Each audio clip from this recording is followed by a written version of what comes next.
Bonjour à tous, Give the Prayer. Matt Maher nous oriente vers ce qui a été le cœur de la vie de saint Thomas d'Aquin que nous fêtons ce 28 janvier.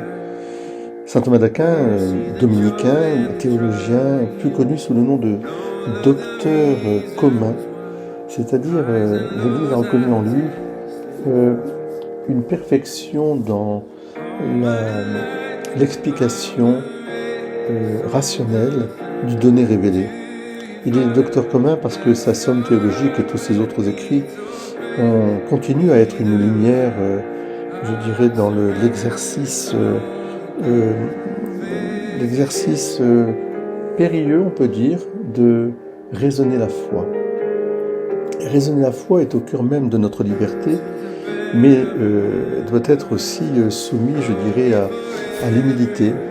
Le vrai théologien, c'est un saint, c'est celui qui, en fait, comme disait le pape Benoît XVI, d'abord accueille la lumière du Christ qui est supérieure à toutes nos autres lumières, et qui croit pour mieux comprendre, et contemplant cette foi, eh bien, peut, je dirais, comprendre pour mieux croire encore.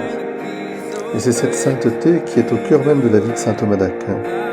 Saint Thomas d'Aquin n'a fait que contempler le mystère de la croix du Christ, le mystère du Christ lui-même, qu'il aimait contempler aussi au pied du tabernacle. Et en considérant toute son œuvre, il disait que ce n'était que quelques fétus de paille par rapport à la lumière de la connaissance de Dieu. Alors, disait-il, il faut centrer notre regard sur le Christ, puisque c'est lui qui a tout réalisé, et que tu sois dans la charité, que tu sois aussi dans les bonnes œuvres, que tu sois dans la contemplation, que tu sois même dans le confessionnal pour confesser tes péchés. C'est toujours vers le Christ que tu peux te confier parce que lui est le Sauveur et il te porte du matin au soir, du soir au matin. Il est la tête dont toi tu es le membre et donc il te porte toujours. C'est toi, Seigneur. Oh oui, au Christ, aux bienheureuses béatitudes qui est le cœur de nos vies. Nous savons que c'est toi qui es celui qui réalise ces béatitudes que nous avons entendues dimanche dernier. Que le Seigneur, que nous entendrons dimanche prochain, que le Seigneur nous donne cette joie de suivre le chemin de saint Thomas d'Aquin.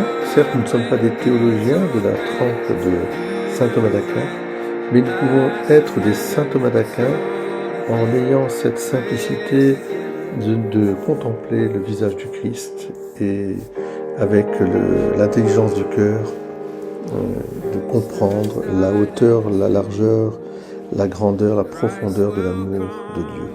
Soyez bénis. Belle journée à vous tous.